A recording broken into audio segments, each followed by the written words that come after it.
ஏன்ப்பா வெயில் நல்லா வருது. நான் என்ன பண்ண போகிறேன், முதல்ல பெட்ஷீட்லாம் துவைச்சிக்க போகிறேன் மிஷினில் போட்டு. பெட்ஷீட்டு ஒரு வாரமாச்சு மாற்றி, அதே பெட்ஷீட்டே இருக்குது. வேறு பெட்ஷீட் மாற்ற போகிறேன். மாற்றிட்டு இப்போ இருக்கிற பெட்ஷீட்டெல்லாம் வாஷ் பண்ண போகிறேன். இந்த வெயில் இருக்கும்போதே நல்லா துவைச்சி போட்டுடலான்னு பார்க்குறேன். பெட்ஷீட்லாம் அடிக்கடி துவைச்சி நம்ம யூஸ் பண்ணணும். ஏன்னாட்டா பெட்ஷீட் வந்து தூசி நிறைய சேர்ந்துடும் அதில். அதனால் நம்மளுக்கு வந்து சளி ப்ராப்ளம், கோல்டெல்லாம் வரும், சளிலாம் பிடிக்கும். அந்த தூசி போயிட்டு நமக்கு சைனஸ் ப்ராப்ளம்லாம் வரும்.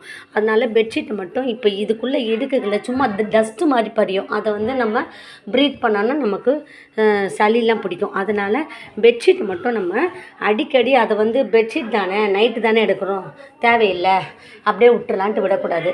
வாரத்துக்கு ஒரு முறை பெட் ஸ்ப்ரெட் மாற்றணும். அடுத்தது பெட்ஷீட்டையும் நம்ம துவைக்கணும். வாஷிங் மிஷினில் போட்டு கவர்லாம் கூட வாஷ் பண்ணிடணும். இந்த பில்லோ கவரில் உள்ளே இருக்கிறதெல்லாம் நம்ம எடுத்துகிட்டு, இது ரொம்ப அழுக்காக இருக்கும். இப்போ இதை மட்டும் நல்லா வாஷ் பண்ணிவிட்டு வெயிலில் காயப்பட போகிறேன். இதுவும் இந்த மாதிரி அழுக்காகவே இருக்கக்கூடாது.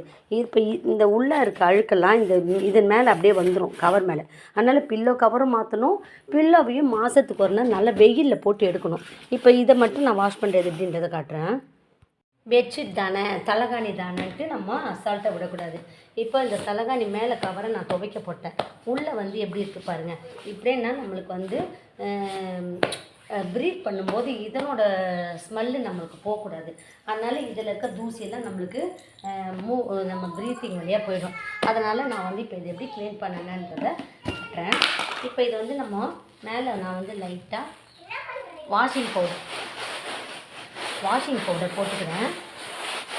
போட்டுட்டு இது உள்ளே இருக்க பஞ்சு ஃபோம்லாம் எடுக்க முடியாது, அதனால் நான் வாஷிங் பவுடர் போட்டுக்கிறேன். இப்போ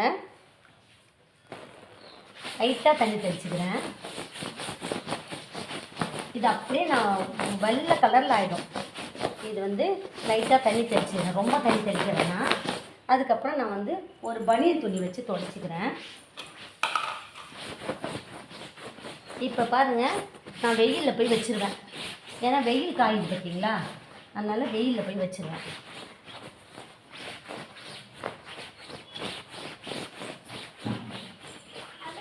அப்போது வெயிலில் வச்சுட்ட உடனே இப்போ இது கலரும் கொஞ்சம் நல்லா ஒயிட் கலர் ஆகிடும்.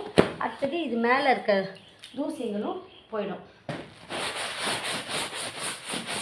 நான் இது வெயிலில் வச்சுட்டு அதுக்கப்புறமா காஞ்ச பிறகு காட்டுறேன் எப்படி இருக்கு பாருங்கள். இது ரொம்ப காயாது ஈரத்தில் ஃபுல்லாக நம்ம வாஷ் பண்ணால். அதனால் லைட்டாக நான் மேலே இருக்க துணிங்களை வரைக்கும் நல்லா வாஷ் பண்ணிக்கிட்டேன்.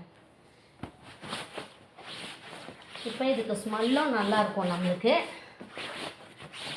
மழைக்கு ஒரு மாதிரி ஸ்மெல் வருது. மழை தண்ணி இந்த ஈரப்பதத்துக்கு பெட்ஷீட்டு பில்லோலாம் ஒரு மாதிரி ஸ்மெல் வரும்.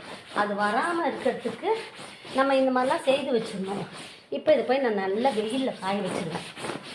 இப்போது இந்த பில்லோ கவரை நான் வாஷ் பண்ணி காய வச்சு போட்டேன்னா இந்த பில்லோ வந்து நீட்டாக. இப்போ இது போய் நான் வெயிலில் ஒரு 2 மணி நேரம் காய வைக்க போகிறேன். பெட்ரூமை க்ளீன் பண்ணி பெட்ஷீட்டும் மாற்றிட்டேன், பெட் ஸ்ப்ரெட்டை. இப்போ வந்து நான் ஹால் க்ளீன் பண்ணிவிட்டு சாப்பாடும் அடுப்பில் வச்சுருக்கேன். நான் இன்றைக்கி சாப்பாடு வடிக்கிறேன். சாப்பாடு அடுப்பில் வச்சுருக்கேன். மிஷினில் வந்து வாஷிங் மிஷினில் வந்து பெட்ஷீட்டு போட்டிருக்கேன். இந்த மாதிரி ஒரு டைம்லேயே எல்லா வேலையும் செய்துட்டோன்னா ஃப்ரீயாக இருக்கலாம் அப்புறமா. அதனால் நான் வந்து சாப்பாடு செய்யுதுன்னா அடுத்த வேலை செய்துடுவேன். அந்த மாதிரி செய்யும்போது வேலை வந்து நம்மளுக்கு சுலபமாக முடியும், சீக்கிரமாக வேலையை செய்திடலாம். இப்போ ஒரு மிஷின் துணி துவைக்குது, சாப்பாடும் செய்துடுறேன், வீடும் பெருக்கிட்டேன். எல்லா வேலையும் முடிச்சிட்டோன்னா சீக்கிரமாக வேலை ஆகிடும், நம்ம ரிலாக்ஸாக இருக்கலாம். ஓரளவு வேலையாயிடுச்சு. முன்ன கருப்பாக இருந்ததுக்கு இப்போ எவ்வளோ அழகாகிடுச்சு. வாசனையாக வேறு இருக்குது, நல்லா வாசனை இருக்குது. தூசியெல்லாம் நல்லா போயிடுச்சு, வெயிலில் நல்லா காஞ்சிடுச்சு. கவர் எல்லாம் க்ளீன் பண்ணிட்டேன். இப்போது பாத்திரங்கள்லாம் கூட கழுவி வச்சுட்டேன். இனிமேல் இதை அடுக்கணும். அடுக்கிட்டு நான் இன்றைக்கி என்ன லஞ்சு பண்ண போகிறேன்றதை காட்டுறேன். இப்போ நான் வந்து இது வந்து கலவைக்கீரை. இது கலவைக்கீரைனா முடக்கத்தான், அதுக்கப்புறம் சீமை பொன்னாங்கண்ணி, அதுக்கப்புறம் மூக்கரட்டை, இந்த கீரை இதெல்லாம் மூக்கரட்டை, இதெல்லாம் வச்சு நான் குழம்பு பண்ண போகிறேன். அதை அடுத்த வீடியோவில் போடுறேன். எப்படி பண்ணலான்றதை பாருங்கள்.